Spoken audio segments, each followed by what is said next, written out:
A good day, everyone! I am Renef Joseph Destreza, And I am Khatelyn Villegas. and you are watching Boom Boom! Boom News! Your source of explosive news. For today's headline, a weapon of mass destruction became a huge threat. Weapon of mass destruction known for implication of death and destruction and massive properties that takes now in the hands of hostile power, characterized as grievous threat. There are lots of weapons that used for mass destruction. It categorized in three major parts: nuclear, biological, and chemical weapons. To further explain to us, here is Khatelyn Villegas reporting about the nuclear warfare. Thank you, Renef. In this generation, there are a lot of innovations regarding of nuclear weapon. It is a device designed to release energy that leads to explosive manner as a result of two processes. First is the nuclear fission.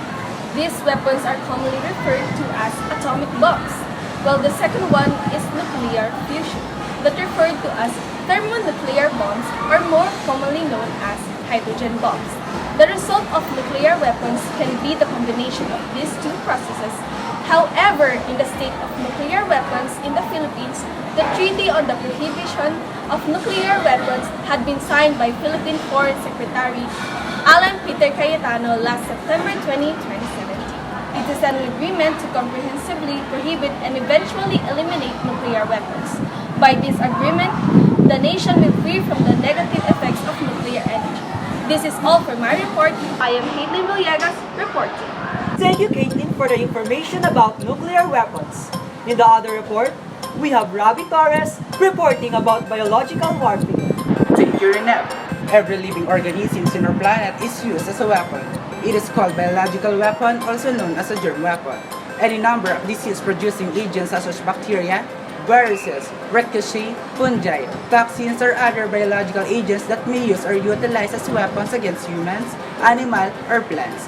Biological warfare agents differ greatly in the type of organism or toxin used in a weapon system, lethality, length of incubation, infectiousness, stability, and ability to be treated with current vaccines and medicine.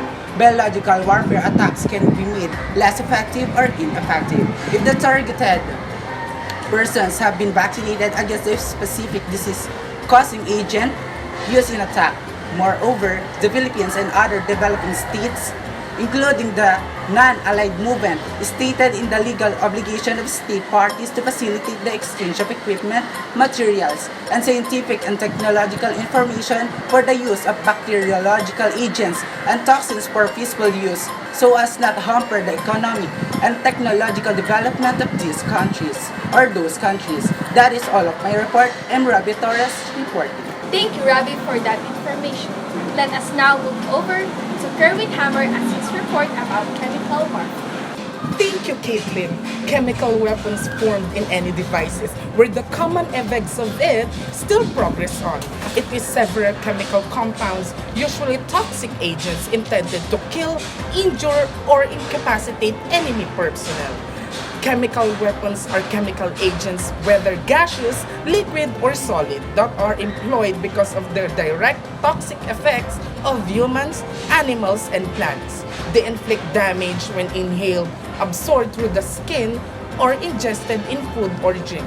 Chemical agents become weapons when they are placed into artillery shells, landmines, aerial bombs, missile warheads, mortar shells, grenades, spirit tanks, or any other means of delivering the agents to designated targets. Not all poisonous substances are considered suitable for weapon or used as chemical weapons. Furthermore, the chemical must be able to withstand the heat developed when they deliver it in a bursting shell, bomb, mine, or warhead.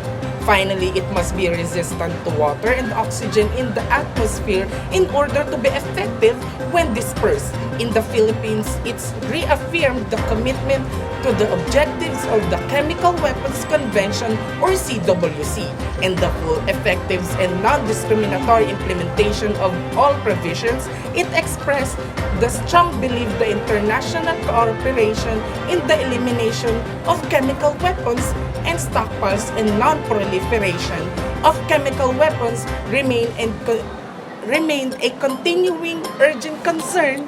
That is all for my report. I'm Kerwin Hammer, reporting. Thank you, Kerwin, for your report. As weapon for mass destruction explained in specs and the cover, most countries take over these issues to study and process its functions. For us to see the history of weapons of mass destruction, we have here Rochelle Oso to report. Thank you, Renef. Weapons of mass destruction has been in the history since at least 1937, where mass formations of bomber aircraft described on. From that time, high-flying battleships streamed through a coast as civilian centers, such indeed during World War II. Moreover, the relative ease with which both biological and chemical agents can be prepared, packaged, delivered, and set up have raised fears that they might become the weapon of choice of terrorists. Indeed, since the end of the Cold War, the main concern regarding all WMD has been proliferations, that is, the potential for less power, rogue states, or international terrorist groups to acquire the means to produce and deliver WMD. Efforts to control the spread of WMD are inherent in international agreements such as the Nuclear Non-Proliferation Treaty of 1968, the Biological Weapons Convention of 1972, and the Chemical Weapons Convention of 1993. As this history makes its own process, new innovations comes up to disseminate its function to purposely establish weapons as armed. And that's all for my report. It's Rochelle Oso reporting. Thank you, Rochelle, for that report. It's all about the time we had for today. Thank you for watching for this day report. Once again, I am Renef Joseph Destreza. And I am Khatelyn Villegas, reporting from Boom! Boom Boom News! your source of exclusive news. Have a nice day!